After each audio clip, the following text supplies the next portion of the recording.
ఇప్పుడు నేను బయట అప్పుకి వెళ్తే బోల్డ్ అంత మంది ఉన్నారు నాకు అప్పులు ఇవ్వడానికి. బోల్డ్ తెచ్చేయగలను, ఒకటి కాదు కోట్లు తెచ్చేయగలను, కోట్లు.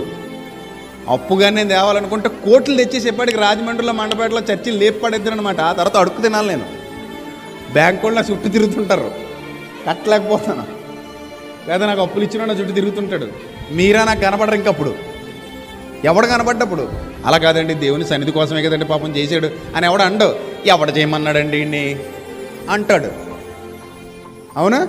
అందుకే ఓన్లీ ప్రభు ఎప్పుడు ఇస్తే అప్పుడు ఇస్తాడు, అప్పటి వరకు అద్దెలకే పోదాం అన్నట్టు. ఇబ్బంది అయినా కూడా అద్దెకి గడిపేస్తున్నాం ఆరాధనలన్నీ కూడా.